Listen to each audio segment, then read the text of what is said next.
قدمي حدا مع التلاقات بقيتهم هلا مرام لوطات أيان تبل نمن إنسان نمنقح ويدمان هزم حدش ولده ما مهرت هلا توطات يا بمحرامي ده همنا هلا تقليت أمه بريخة خميرة خذ درفي قلتهم هلا مرام دي بهالسو هو أتي العرر أيتولدنا نزود ولا عندي يا زي درافة دي تايزي رسحيزي ناي طبب ناي هزب خبري ناي مقدال خبري زي فلت معي ميزي درافة أيكونا تقرينيا سلستزاربه تقرواي نقول تخوينا كلي قداي كعد إنجليز موسيقون تقرينيا خلي باجاوني خلي بارلاوني خلي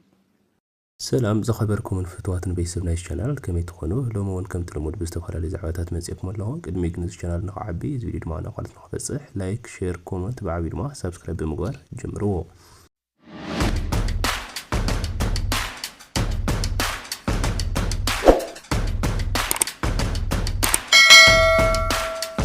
كم زفلت قد مخلط معلتات أول قايت سأجدي من محدار تجراي ستيت حمرة بزنبر أخيوة بزعوة أم حدرتن بناي فيدرال على وتمر راحة جيتا شوردان أسم الله كوميتي بزلوه أو استخيد أخيوة كم ز الصعب والسنتات كم ز محلالفوه كابتم نبرتي زي تزاربوه حساباتهم حزب تجراي من محدار تجراين زبل حتو كل على 5 يقولون حزبي BTP والنت أبا أم حراي والقايت تجدي أمينو طرح كأتو كم زلوه تناجيرهم اللو حوحات تريف بوليتيكينياتات اكتيفيستات سفيح بلوكات حرشة زلوهم صحافتون كأتو كم زي بلوم ام حراوي من النت يملسلنا نوعلم نصحات بمقبار كحسا كم زي اليوم حوحات بدل زفتصمنا قبنياتات كياتونان بحقي كحتتولنان زبل حتو كم زي قرون زي حقاوي سفرتي بقاف انبر بتكبر كم زي وصون زي حقاوين عطوات ملشاتات دمك ازودو مسعدكم اب كتما عاسس يبلو كم زلون كم سرعين إن تنجري زلوا قال يترفقه أبزغ للتمعل توشتي مكلاكيا أبزغ لمتي ما يصبري متقعتي كم زفزمة زفلت حق إيو سلزي وعلى بروتوريا 5% وقا زي تفزمة عيني نراؤه ناو قدل أيس أدفن زبالة تمازبالي حزب تقراي أنا نب ما مؤمربتي كأتون تخوينه بوحس من قدي مسمح دراين زتاين إيزات تنبر كابز بوصح بدل نقفعن زي مهر تقراي انتليو نعنا أي ملكتنان ويمدما أيو كلنان كبلو تناجرهم اللوم كابزي بمقصر ما حوحات كم زكبل مجلس أو زيلو قداي مملا استمزابلتي تكالاوي مسرح حيزو بمسارة اتسمع كفزم ودو حزباويانا حارن التقراي حوحات اتحساسيو منقس إثيوبيا بزاتو علم مسرت وررتي كمون أوايتي هزونا سيروم زاتو سفرتي كمري التقراي بموزا قداي مملا استمزابلتي تكالاوي مسرح حيزو بمسارة اتسمع كفزم قبو قوازان يقبا كولدما سأويعو ودو حوحات بواقع موتن سقاين حزب تقراي زفتصم بوليتيكاوي شفت يبقع سممع بريتريت تكبر بزبل أو زحلفو ملاختي أيونوزي زغلزة حزبي زوا معراب تقراي بسنك مربتو بحيلي قبيتهم زحازو وررت حيلتات نحموش عمتات أو كيندا كوينو معلتاوي موتن سقاين يتأنا قد ألو زبل أتي ودو جانيسيداوي كوينات تأو كبل استمزابلن استسددن حزبي نمربتو كملاس استفرم سممع بريتريا بسنكي أباي مرجز منجست إثيوبيا كفت سماي كألن كبل كسيسلو حزب تقراي منجست إثيوبيا نزأتو سممع كتكبر سلاحتا وجنوسايد كبقع وررت حالتات كوسو وحسنو تحليونا مربتو كملاس أموتن سقاين كوينوون انتخونا بتعقستي وقحز أبعها يحتتالو انتخونا جن منجست إثيوبيا سممع بريتريا كابز فرم سالساي عامتو أبز دفن اللوان اون انتخونا بموتن سقاين حزبنا بوليتيكاوي أشاتر أم سلاح تسأميدي ركب كبل ودو حوحات قاليس الله كموصيت زي أباي مرجز منجست إثيوبيا اتهم بسناي دليتهم زوافرهم معراب تقراي وريرهم زحزو عطوات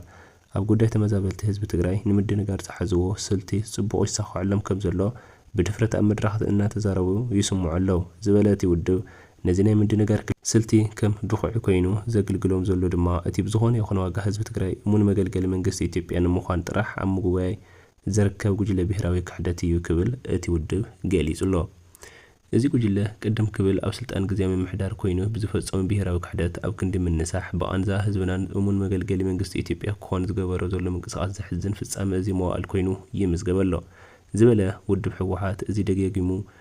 ትግራይ ዝብድል ዘሎ ዝበሎ ጉጅለ መሳርሒ እዞም ኣብ ልዕሊ ልዕላውነት ህልውናን ትግራይ ዝወፈሩ ጀናይ ሰደራት ኮይኑን ይቐጽል ኣሎ ክብል ብተወሳኺ ከም ዝተዛረበ ተፈሊጡ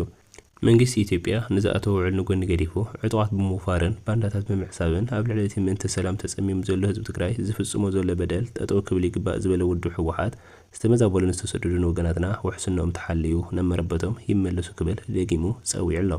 መንግስቲ ኢትዮጵያ ብዝኣተው ውዕል መሰረት ወረርቲ ከምኡውን ኣባይቲ ህዝቡንም ሰይሮም ዝኣተው ሰፈርቲ ከም መሬት ትግራይ ብምውጻእ ጉዳይ ምምላስ ተመዛበልቲ ትካላዊ መስርሕ ሒዙ ብመሰረት እቲ ስምምዕ ክፍጸም ግቡእ ክወጻእ ይግባእ ክብል ድማ ጻውዒቱ ብተወሳኺ ኣቕሪቡ ኣሎ። ማሕበረሰብ ዓለም ሃደራደርቲ ሃገራትን ኣህጉራዊ ትካላትን ድማ እዚ ካብ ዝፈረም 3 ዓመት ኣውፂሩ ዘሎ ስምምዕ ፕሪቶሪያ ዘለዎ ፈጻማት ክከታተሉን ዝቕጽል ዘሎ ስራሕታዊ ጀኖሳይድ ጠጠው ክብል እጃሞም ክዋጽኡን መንግስቲ ኢትዮጵያ ንዝኣተው ስምምዕ ዝጻባቕ ተግባር ምፍጻም ንኽቆጠብ ክሰርሑን ይግባእ ክብል ውድብ ሕወሓት መልእኽቱ ኣመሓላሊፉ ኣሎ። ኣርሚ 15 በዓል 7 ቅዋም መግለጺ ሒዞም ወፂኦም ጸላትና ኣብ 2013 ዓ.ም ኣብ ልዕሊ ህዝቢ ትግራይ ንዘበናት ዘዳለዎ ናይ ጥፋእ ጥጅ ብልፍንቲ ተሓባቢሮም ትግራዋይ ዝበሃል ፍጡር ጠቕሊላ ምድረገጽ ክጠፍእ ኣለዎ ኢሎም ካብ ውሽጥን ካብ ደገን ተለዎ ዓቕምታቶም ጸንቂቖም ብምጥቃም ካብ ህሊና ወዲ ሰብ ክርስዕ ዘይኽእል በደል ፈጺሞምን እናፈጸሙን ይርከቡ። ኣርምና ኣርማ 15 ከምተን ካልኦት ኣሓተ ኣርምታት ሕልምን ባህግን ጸላእቲ ንምምካን ካብ ዝተመሰረተቱ ልዕለት ጀሚሩ ኣብ ዝተዋፈረተሎም ዓውደ ግንባራት ኩሉ ብፍጹም ጅግንነትን ህዝባውነትን ተላቢሳ ጸላኢ እናሐምሸሸት ዓወት ርእሲ ዓወት እናመዝገበት ንህዝባ ዘኹርዕ ስራሕታት ዝፈጸመትን ኣብ ማእኸል ህዝቢ ትግራይ ናይ ባዕላ ክታም ዘቐመጠት ታሪካዊት ኣርሚ እያ።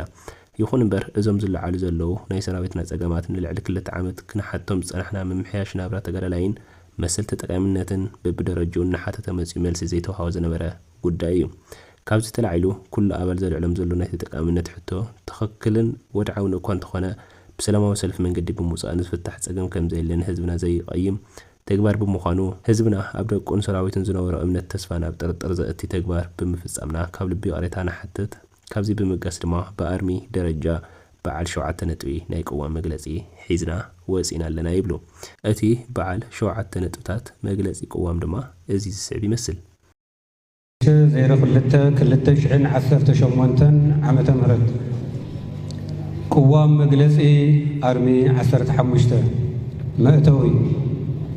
ጸላእትና ኣብ 2013 ዓመተ ምህረት ኣብ ልዕሊ ህዝቢ ትግራይ ንዘበናት ዘዳለውዎ ናይ ጥፍኣት ጥጅእ ብልፍንቲ ተሓባቢሮም ትግራዋይ ዝበሃል ፍጡር ጠቕሊሉ ካብ ምድረ ገጽ ክጠፍእ ኣለዎ ኢሎም ካብ ውሽጥን ኣብ ደገን ዘለዎ ዓቕምታቶም ጸንቂቖም ብምጥቃም ካብ ሕሊና ወዲ ሰብ ክርስዕ ዘይኽእል በደል ፈጺሞምን እናፈጸሙን ይርከቡ። ኣርምና ኣርማ 15 ከምተን ካልኦት ኣሓት ኣርምታት ሕልምን ባህግን ጸላእቲ ንምምካን ካብ ዝተመሰረተትሉ ዕለት ጀሚራ ኣብ ዝተዋፈረትሎም ዓውደ ግንባራት ኩሉ ብፍጹም ጅግንነትን ህዝባውነትን ተላቢሳ ጸላኢ እናሐምሸሸት ዓወት ኣብ ርእሲ ዓወት እናመዝገበት ንህዝባ ዘኹርዕ ስርሒታት ዝፈጸመትን ኣብ መኸተ ህዝቢ ትግራይ ናይ ባዕላ ክታም ዘቐመጠት ታሪኻዊት ኣርሚ እያ። ይኹን እምበር እዞም ዝለዓሉ ዘለዉ ናይ ሰራዊትና ጸገማት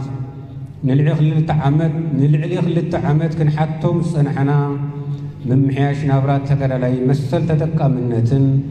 በብደረጁ እናሓተተ መጺኡ መልሲ ዘይወሃቦ ዝነበረ ጉዳይ እዩ።